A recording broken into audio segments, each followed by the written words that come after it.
কাল থেকে তো বৈশাখ পড়েই গেছে। এই বৈশাখ মাসে গরম ভাতে শুক্তো হবে না, এটা কি হতে পারে?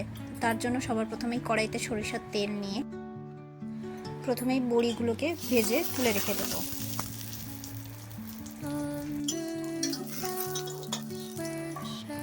এরপর ওই কড়াইয়ের মধ্যেই ভেজে নেব উচ্ছেগুলোকে। উচ্ছেগুলোকে এখানে একটু বেশ কড়া করেই ভাজতে হবে, নয়তো হয়ে যাওয়ার পর এটাতে একটু তিতো ভাব রয়ে যাবে। সেটার জন্য একটু কড়া করে এটাকে ভেজে তুলে রেখে দেব।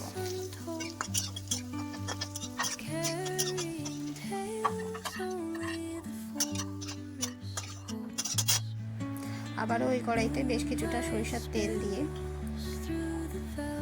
সবার প্রথমেই আমি দিয়ে দেব ফোড়ন। এর জন্য আমি 5 ফোড়ন ইউজ করেছি।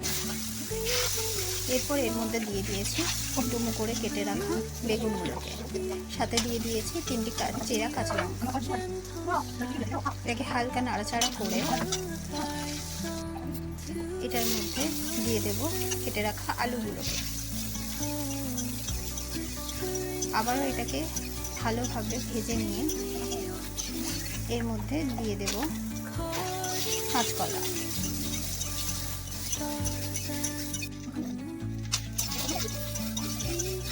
কাঁচকলাগুলো ভাজা হয়ে গেলে তার মধ্যে দিয়ে দিব ডাঁটা। এখন তো সজনে ডাঁটার সময়, সব জিনিসেই আমাদের সজনে ডাঁটা ইউজ করতেই হবে। তো শুক্তো কি সজনে ডাঁটা ছাড়া হয়? দিয়ে দিয়েছি ডাঁটা। এর মধ্যে দিয়ে দিয়েছি সামান্য একটু আদা বাটা আর কিছু মশলা, যেমন 1 চামচ লঙ্কা গুঁড়ো, 1 চামচ হলুদ গুঁড়ো, 1 চামচ জিরে গুঁড়ো। এগুলোকে ভালোভাবে মিশিয়ে নিয়ে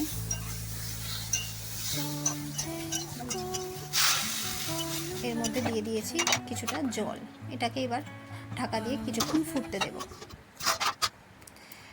এবার ঢাকনাটা খুলে দিয়ে দেব আগে থেকে ভেজে রাখা বড়িগুলোকে। আবারও ঢেকে কিছুক্ষণ ফুটতে দেব। এটা ফুটে গেলে দিয়ে দেব আগে থেকে ভেজে রাখা উচ্ছেগুলোকে। উচ্ছেগুলো দিয়ে কিছুক্ষণ ফুটিয়ে নেওয়ার পর দিয়ে দেব 1 বাটি গরুর দুধ।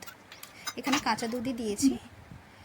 এটা দিয়ে বেশ কিছুক্ষণ ফুটিয়ে নেওয়ার পর এর মধ্যে দিয়ে দিয়েছি 1 চামচ চিনি আর দিয়ে দিলাম জিরে বাটা। এবারে এটাকে কিছুক্ষণ ভালোভাবে ফুটিয়ে নিয়ে রেডি হয়ে গেল শুক্তো।